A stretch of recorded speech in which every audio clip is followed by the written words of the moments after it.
Dustin J. Markowitz coming to you taped, as always, from the gem along the Colorado River, Laughlin, Nevada, bringing you yet another edition of your favorite bowling talk show, Bowling Evolved. Joining me, as always, is my partner in crime. He's the 5-time PBA national champion. He is one of the greatest left-handers in the history of the PBA Tour, and you know what? We keep calling him Silk because he's just so smooth. The one, the only, Eric Forkel. Eric, how you doing tonight? I'm here for another show. That's what I'm doing. I am here. I'm here. A good start. How's it going? Well, I got to be here to help you out a little bit.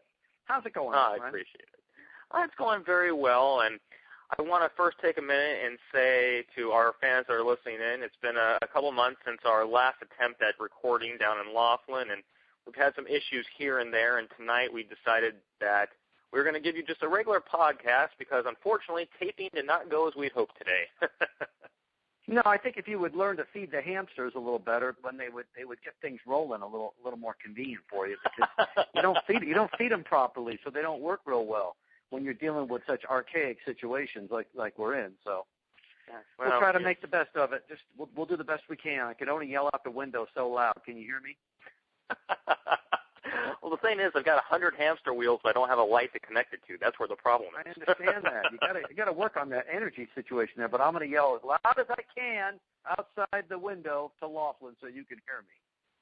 I think I can catch you over the mountains. But now, in all seriousness, we were actually planning on doing a round of video recording today, a bunch of ball reviews, things of that nature. And unfortunately, we got word that Paula the dog, for those of you who follow the show, was sick, unfortunately, so we decided to reschedule that for another time. I mean, I can't be the only one that keeps Eric in line, so. Yeah, your partner in crime who keeps me in line. It's a shame she's not feeling well, but get better, dear. But with that being said, we're going to jump right into it. There is a lot of very interesting news. And I think we could start out first. Speaking of Paula, we'll talk about the WBA. They hosted their Laughlin doubles tournament, and I do want to say congratulations to you, Mr. Forkel. You and your partner, Darius, won the first invitational, and I have to say you did it in a very interesting fashion. We did? What? We won? I won something? Oh, come on. No way. That's impossible. Well, actually, thank you, and it was my partner. I was just there for the ride. She bowled great. She did the right thing, and I just kind of hung out and contributed along the way, but she did all the damage. She bowled very, very, very well. If I'm not mistaken, she went 11-1, correct? She did. She beat, it's a doubles match, and you've got a team game, and then you also have the single individual games, and she definitely held her own. She did a great job, and she just bowled really well under a challenging situation. That once again the Sunset Strip turned out to be a nice medium pattern, not too hard, not too tough. I mean, not too hard, not too easy. It was kind of in the middle, and it really showed, and it was kind of cool to bowl on. Well, it was great to see everyone down there. Unfortunately, not a huge turnout, but we did have some very big names. Michael Haugen Jr. was there. We had Wendy McPherson, our friend Dick Baker, several others had shown up, David Haynes, of course, and I think it was a very fun tournament. Unfortunately, I couldn't participate. My partner, Jackie Wyckoff, who I know is probably listening as well, so get well soon. I know you're still nursing that rotator cuff. We were hoping to have more of the invitationals that went out, the invites that went out to come down. But, hey, you know what? For a first tournament, it's always good to see it get off the ground, and I think next year or next time we do it, we'll see an even bigger turnout. Yeah, it's the turnout wasn't as great as we all wanted, but again, you got to start it somewhere, and it's off and rolling. And more than likely next year it will be much, much bigger and far, far greater. Absolutely. Also want to give a big shout out. Especially if I get the same results. Well, I don't know. Next year I do plan on bowling with Jackie, so you might be taking second place for a change. Just saying, Eric. Just saying. So. Well, you know what? You know what? I like dreaming's good. I believe in dreamers, and you can be a good dreamer. That's okay. You're allowed to dream. It's nice to have dreams and aspirations to try to beat people, but you keep plugging along, and we'll more than ever welcome the challenge. Absolutely. And wasn't that the name of a bowling movie at one point, Dreamer, if I'm not mistaken? Yes, it was. Way back in the 70s or 80s with Tim Matheson, a long, long time ago. I do remember watching it. I don't know anything about that. I wasn't around then, so I didn't think so. No. But I do want to say real quick a big thank you to Motive Bowling for sponsoring the doubles event, the WBA and Paula and her entire crew for putting it on, Riverside Lanes for hosting, and, of course, everyone that supported what was going on with the tournament.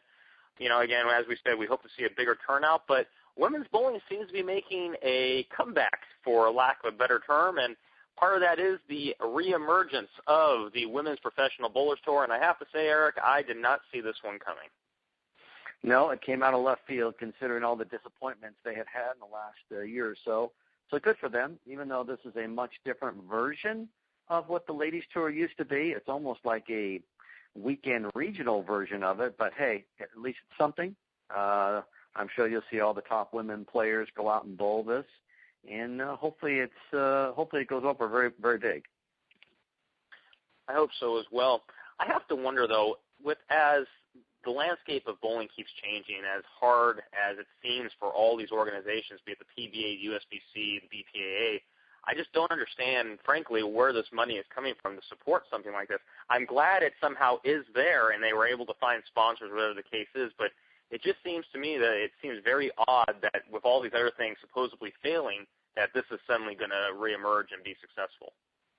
Well, it does seem a little Houdini-like. I don't quite know how they're pulling this off. Obviously, we don't know that kind of information, but I'm sure it will come out along the way. And to see how they're doing it, I guess we should just say, well, we don't care how they're doing it as long as they're doing it.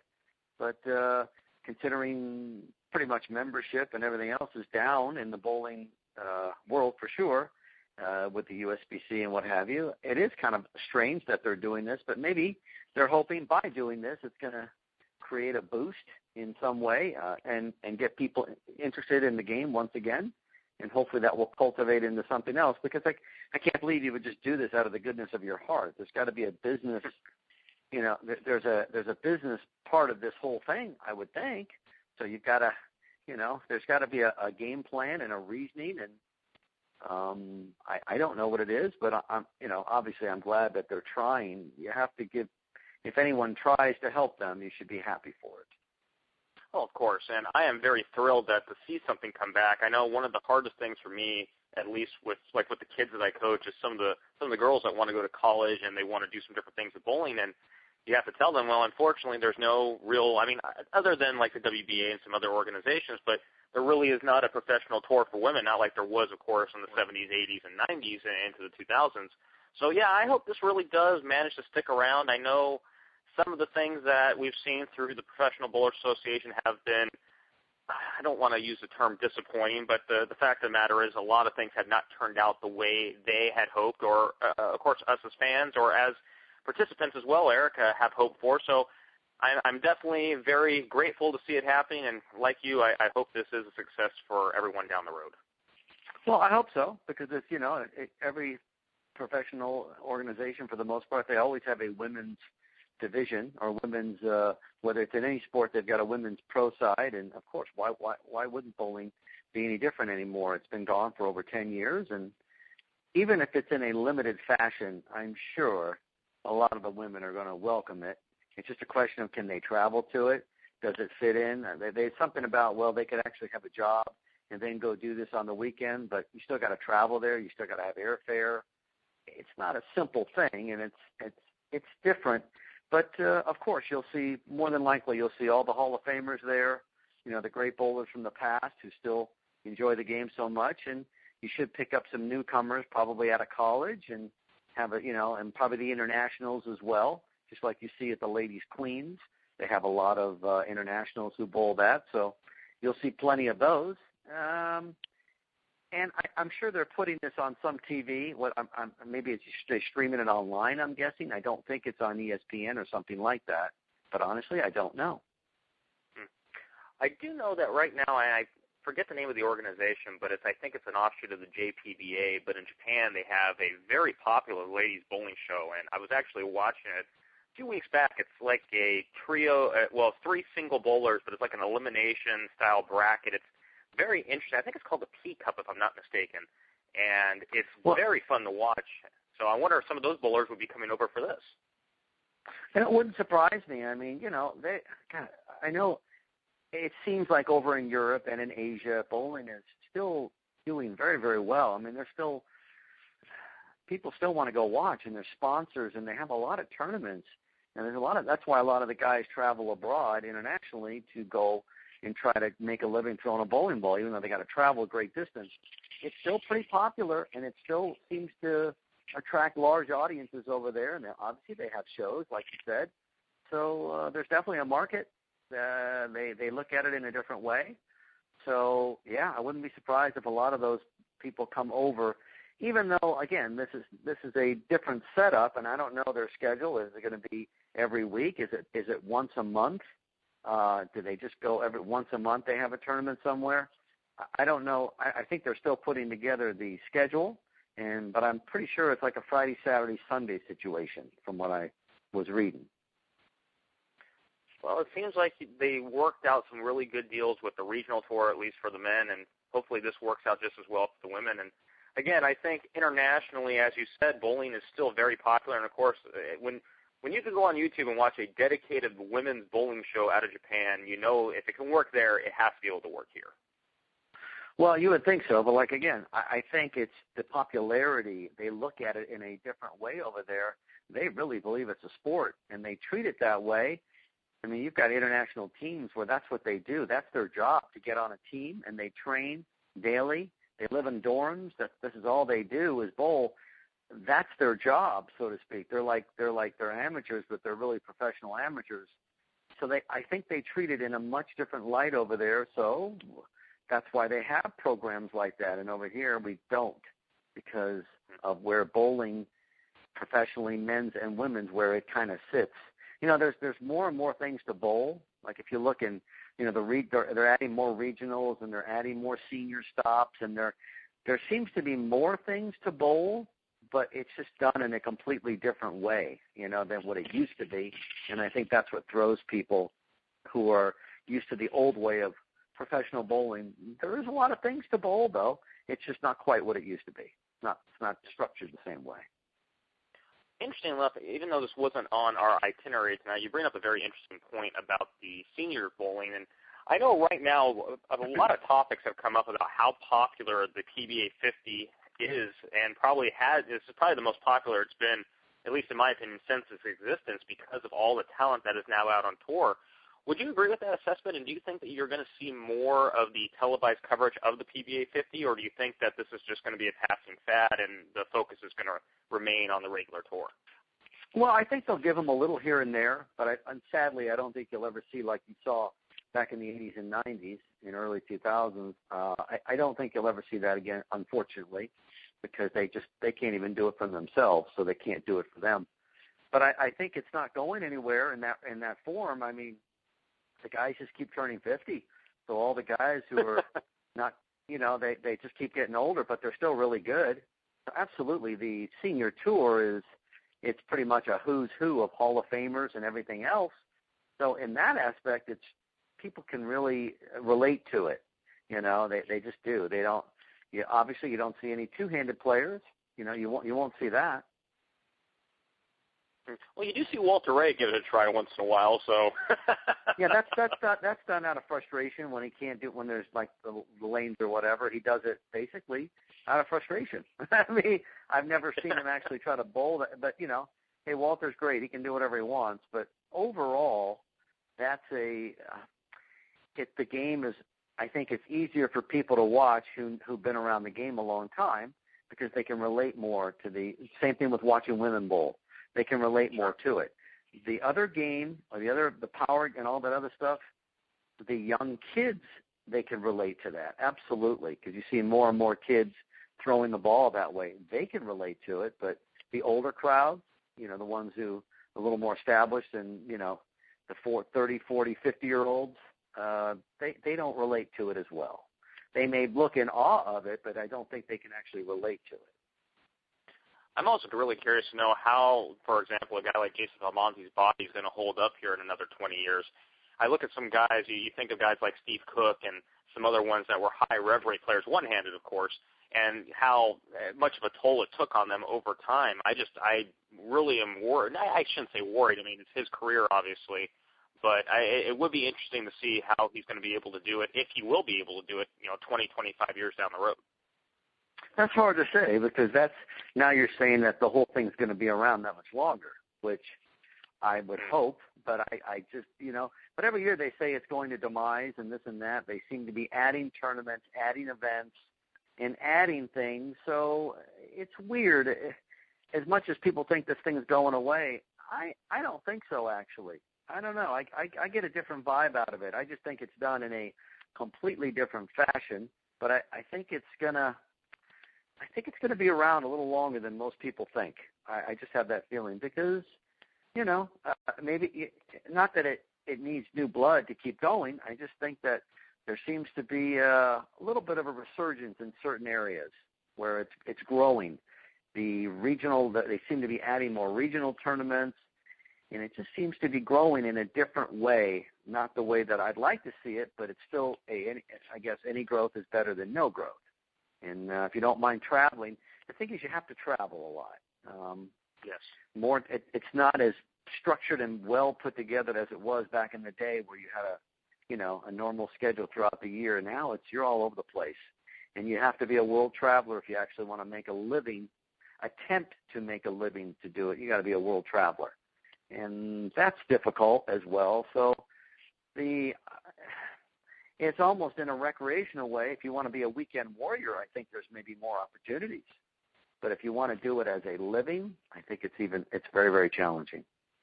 It is very interesting to see that there actually seems to be more opportunities for, as you said, the weekend warrior via the regional tour, even these high-dollar amateur tournaments, as we discussed before. But you're right. It does seem like if you, as a regional player, there's more opportunity. As a national player, you have to become an international player at this point. Yeah, if you go, I just got a hold of the latest Bowlers Journal magazine, which is fantastic. They have an article on that, how some people think it's actually going away, but it's actually growing, but it's growing in different ways. And there is a growth. The growth is just not, it just doesn't look like it is, but I think it's actually coming along, maybe not at a quick pace, but I think in some ways it actually is growing. Well, I hope it does continue to grow, and I'm sure all of our listeners do as well. And, of course, as a quick plug for us and for writing in and letting us know what your thoughts and opinions, please don't hesitate to write us at bowlingevolved@gmail.com or visiting us on our Facebook page, which you actually access just through bowlingevolved.com. We would love to hear your comments, what you guys think about the PBA, any topic in bowling. We'd love to talk about it, and I'm sure even if you have any questions for an old war horse like Eric, I'm sure he'd be happy to answer some questions about his perspective. Did you say war horse or did you say old? Did you say I didn't old say anything. or old war horse? No. I think your hearing's going, Eric. I don't know. Yeah, I have to yell a little louder out the window because I thought you said old war horse. I thought I heard something funny, but I just misunderstood you. That's okay. You must have. But again, please feel free to write in. When you get to be my age, you start hearing things. I thought I heard something. I just heard something. I hope I can make it to your age, Eric. That's all I have to say at this point. At the way you're going, I doubt it. I don't think so. I think you'll be long gone by then. I think you're right. Long gone by then. There's only a few of us old war horses, bowlers left.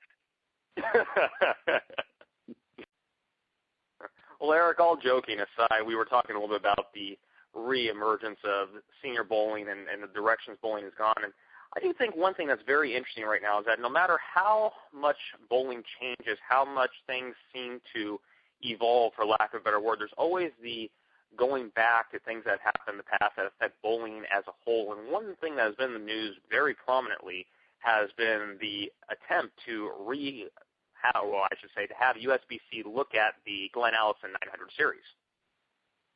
Yes, to have them not only look at it, recognize it, and actually honor it to being 900. Absolutely. Now, there's a lot of debates back and forth, but we have a very interesting guest tonight, and this is someone that we're both very familiar with. I'd like to introduce him, Brian Markowitz, my father, Director of Bowling Operations for Riverside Lanes. Dad, how are you doing tonight? I'm doing great. How are you guys doing? Great, Brian. Welcome to our little soiree. Thank you for inviting me to your soiree. It's very French of you. Very good. You're quite welcome. And of course, one of the biggest reasons we wanted you to come on, as many may not know about this, you were actually there the night Glenn Allison shot 900, bowling in the same league as Glenn, and you actually penned a letter to USBC expressing your opinion. And please share with our audience your thoughts on the Glenn Allison 900, what USBC has ruled, and what you experienced that night with Glenn.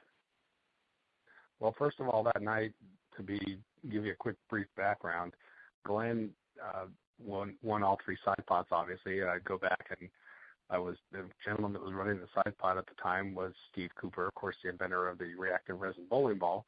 And every time I shot a decent game, I'd go back and check with Steve. He said, well, Glenn shot 300. And I'd go back and look at it and say, well, that's not unusual. Glenn shoots 300. He's done that quite a few times. And then the second time Glenn shot 300, it was quite unusual. And of course, we all watched in amazement as he did it for the third time and threw a bunch of strikes afterwards.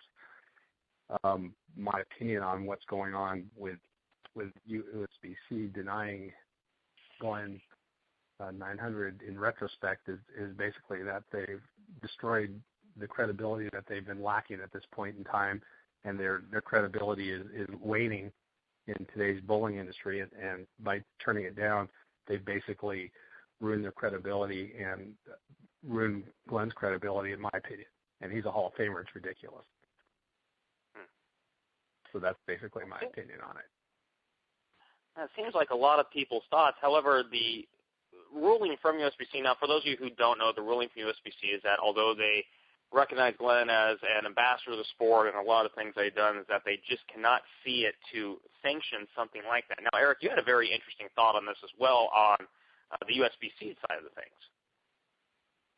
Well, once again, on what I believe by when I read what their verdict was, it's hard for them to go back and sanction something that was 30 years ago, even though I'm sure they realize that it should be sanctioned, but then maybe they'll feel that it's going to open up a can of worms for, let's say, people who shot 860 or 870 or 880 back then, and they're going to say, well, how come that wasn't recognized? And I'm afraid nowadays they're trying to lessen their awards to basically if you shoot an honor score, it's a lifetime achievement. So they're in this process right now of lessening all their awards. So now they're going to go back and reinstate an award that should have been there. Then I think the backlash that people are going to call in, write in, and say, hey, but I shot this and I shot that. And I'm sure there was other scores back then that were high. And I think they just don't want to dive into that can of worms. So in that aspect, I get it. But on the other aspect, it's a shame. It's pretty much sinful because he has been an ambassador for them for many, many years, back when they were the ABC. Now they're the USBC. But he's been part of their ambassador program and everything else. And it's just, you think as being one of their own that they would love to do this to help honor not only him, but honor the sport and the game, and maybe help build some credibility for them, which nowadays they're really lacking. Even though they are doing the thing with the women out of nowhere, I still think their credibility, it seems to be at an all-time low, and I don't think I'm alone with that view. I don't believe so either. You're not alone with that view. You're not alone with that view. In the least bit, and I believe what they've done, and I penned that in my small letter to them, to their public relations department, was that they've ruined their credibility, and let's just say that I don't believe from their president on down that they are showing any credibility, and that their credibility is going to fall further, and I hate to be rude, but it's going to fall further into the toilet, and that's where they're going. If I had a sound effect, the flush would work here. Yeah, and again, it's like effect. It just makes you wonder why people want to bowl in a sanctioned league. What do they get out of it? You can't get any more awards to say, and how many people are going to shoot 300 and 800, even in today's high-scoring environment. I could see a 300 here and there, but 800 is still not the easiest thing to do, even in a soft scoring environment. You still got to bowl. You got to carry for 3 games. So all these awards that they used to give out, they're not going to give them out as much. So I'm sure that saves them money. I mean, it has to be why would you take stuff away from people that you want to come, trying to get them to come participate? You're taking things away from them if they do. So, well, why the heck should they do it? So how do you build and get people to want to join leagues and bowl? And I think it makes it more difficult for guys like you, Brian, and proprietors to get people interested to come bowl, because what are you going to give them? Maybe you got to give them house awards, because they sure as heck ain't going to get nothing from them. Well, fortunately, in my bowling center, the association and myself got together, and we have continued with local awards that USBC has correctly or incorrectly stopped providing, and we've spent actually more money than they would even think about spending to give our bowlers those awards in the form of lapel pins and other things. It's been very costly, to be frank and honest, but the bowlers deserve it, and if they can't be provided with it through USBC, our bowling center is going to do it for them and make them happy. It's something we just have to do, and I'm sure other proprietors are seeing the same thing in their bowling centers, and they're coming up with valuable ideas, which I'd love for them to share with me to become to help their bowlers. Well, so obviously, since you've made that statement, how much money it costs. Well, and then you just look at the whole United States, now you can really see more than likely why I think the USBC has decided to go this way, because they're trying to save money, and they just don't have it anymore. I don't know. I'm not involved with that, but there's definitely something to it. Eric, I hate to argue that point, but one thing that I know, and you know as well as anyone else, when you buy something in a greater quantity, it becomes less expensive. Mm-hmm. And if the case is that you are not giving awards anymore, then the price of a membership should be declining, not increasing. And in no case across the nation has USBC membership decreased since they have stopped giving awards.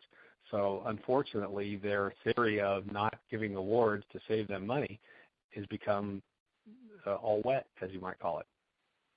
Well, then obviously there's a reason that I don't know. Maybe you do or don't know, or there's obviously something going on that they've decided to go down this direction, and I don't know. It's just it's another sad tale. And that's one of the problems, I think, with USBC in general. I mean, we've talked about it many times. There are some things they're doing that we both feel are very good for bowling, specifically the collegiate programs that they started reinvesting in that. But again, we've all seemed to feel that they've really faltered when it comes to state and local associations.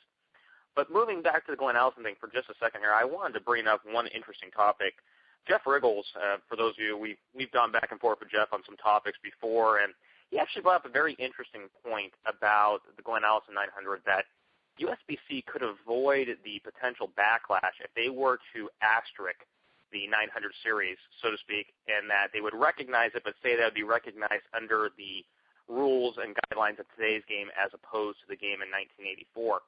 Now, Eric, I definitely can see your viewpoint as well, that, the bowlers that may say, well, hey, why can't I have an asterisk, or why can't I have this? But at the same time, I sort of think to myself, any bowler that is familiar with the story, and I can tell you, there's lots of bowlers that know about it, as you well know, and when they hear the story, they immediately are amazed that this happened to this man who obviously has done so much as a PBA Hall of Famer and ABC, now USBC Hall of Famer.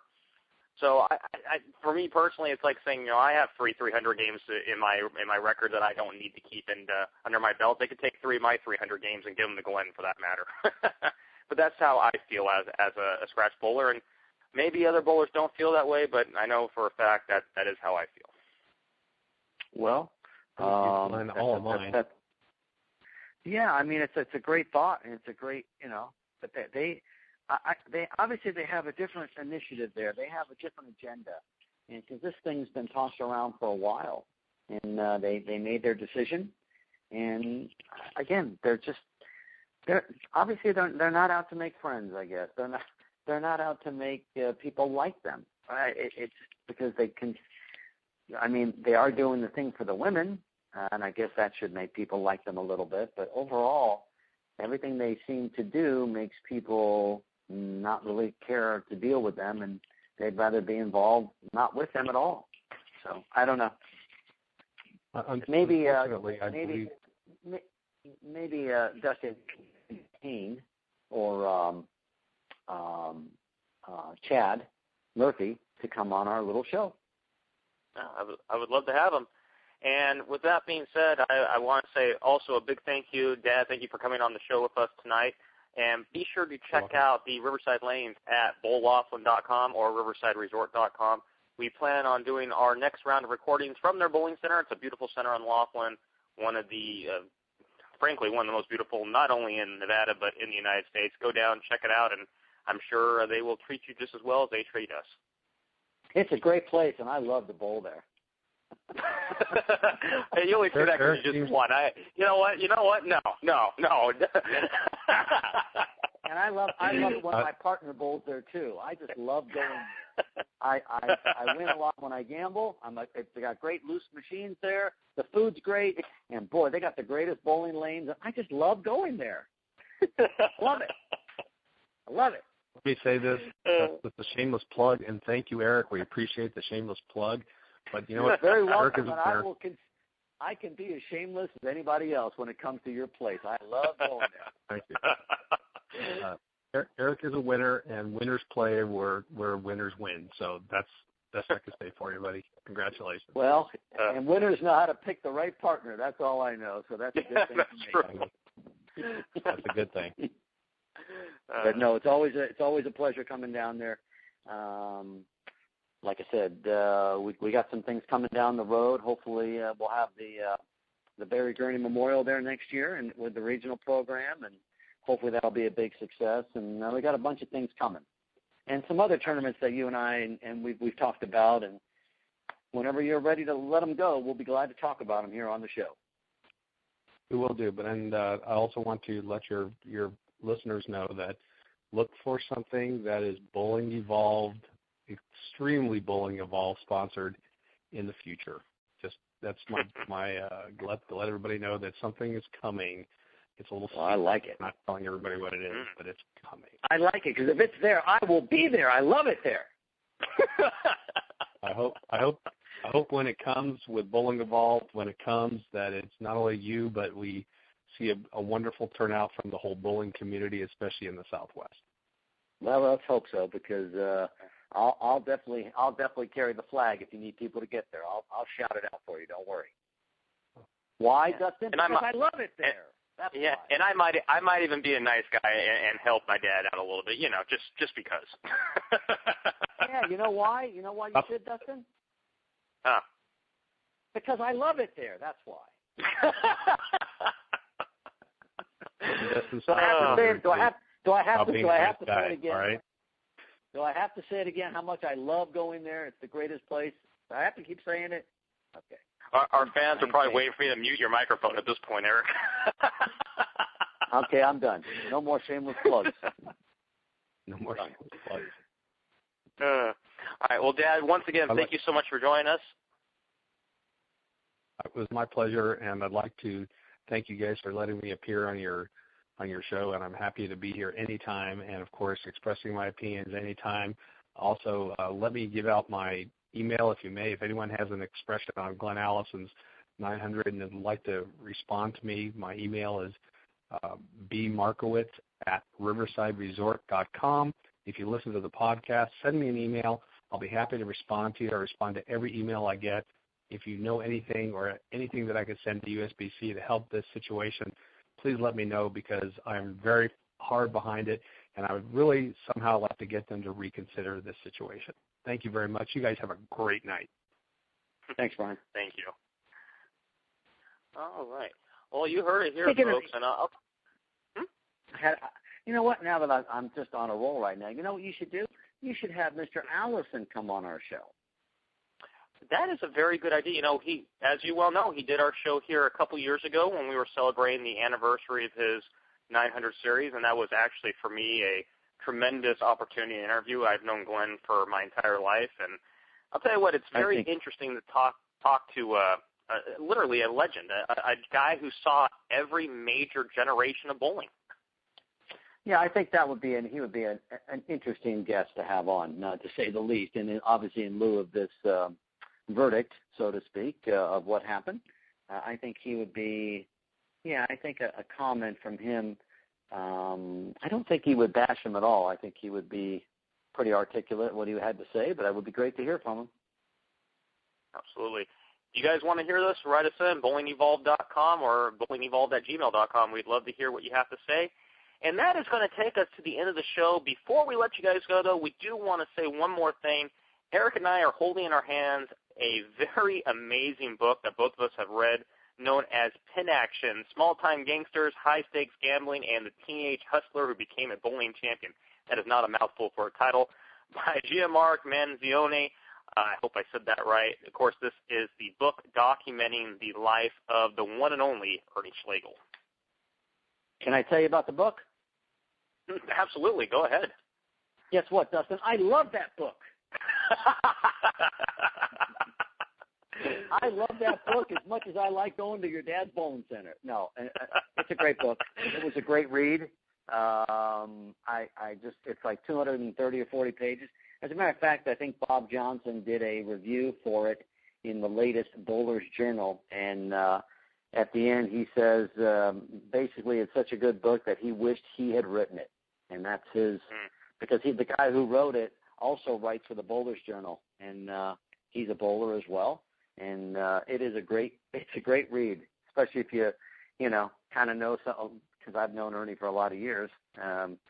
I was out there in his later years when he was finishing up on the regular tour, but he's always been a character, and it is just now I know where a lot of there's some things I learned in that book that I did not know about him, and now it all ties together on how I know Ernie all through the late 80s and 90s, because all this stuff in the book was pretty much back in the 60s and 70s. So, but it all ties together now of where Schlegel came from and everything else. It's a great book. Very much so. I have to say as well, I consider it kind of what I always call it a popcorn read, just like a popcorn movie. Very easy to get through. I was able to get through it in one sitting, and I'm a bit of a reader, and I've always enjoyed the history of bowling, and of course the stories of the underground pot games, which is definitely touched on in this book, and you get to hear some great stories about some other guys, including one of your buddies, Litch, is definitely mentioned in the book there. Absolutely. Yep. And definitely he goes into some of the people at the beer teams. It's a tremendous read. I would highly recommend anyone that has the opportunity to pick up a copy. I'm pretty sure it's available on Amazon. I don't remember, and I apologize, I don't remember the publisher offhand. I think it's Pegasus. Oh, yes, that's it. Pegasus Books, I believe they're out of New York. And I also want to say a big thank you to them. We actually both got advance copies of the book, and that was a very, very nice gesture. And I do want to also say we're not just shills, because there's a lot of things that we've done that we don't like. So let's clarify that for our audience real quick, Eric. Oh, no, there's no doubt. That's why the book is just, like I said, I can, in my early years out on tour back in the early 90s, I do remember bowling and going to watch some of the pot games out in Long Island and New York City with Mr. Ozio, David Ozio. I was kind of his wingman, so to speak, and I would go there and collect the money and do this and that and watch the action, and they'd lock the doors at night, wrap the chain around it at midnight. You didn't get out of there until 5, 6 in the morning, and it was a carnival. I don't know how to describe it. So the book, as I was reading the book, it made me smile, because I caught a taste of it back in the early 90s. Not like when they did it with the gangsters and everything else, but I caught a pretty good taste of it in the 90s, and that's why the book was such a great read. Well, I know, like I said, I caught Ernie. I always remember when he won famously against Randy Peterson, running around the lanes, greatest of all time, Muhammad Ali. And after reading this book, it really kind of gives you the mindset behind Ernie. And again, I would highly recommend. The name of the book is Pin Action: Small-Time Gangsters, High-Stakes Gambling, and a Teenage Hustler Who Became a Bowling Champion. Tremendous read. pick it up from Amazon or wherever you can, bookstores by you. Yeah, I wouldn't mind having the author on our show as well. You need to write all these names down because I'm on a roll. So we need to have all these people come on. We need to have all these people come on our show, and it'd be great to have him come on the show. I think he lives in Florida. I think the writer lives down in Florida. I'll put that on my list. Is there anyone else or any other place that you love, Eric? Because I have a big notepad here. We can just start. I told you. I said I love the book. The book was great, and I love bowling at the Riverside. Love it. There, I said it again. Well, well, I'll just say this. I love Bowling Evolved, and I love working with you, Eric. How's that? You got my heart and soul into it now. Well, now you're starting to take a little bit. Now you're bringing me down a little bit. I was on a high. Now you're lowering it down. I was flying. Now you're bringing me down again. Let me get up there. I love bowling at the Riverside, and I love that book. There you go. Okay, I'm up to date. You can now. I can take all the other stuff. Okay, we're good. Wonderful. Well, ladies and gentlemen, that takes us into the end of the show.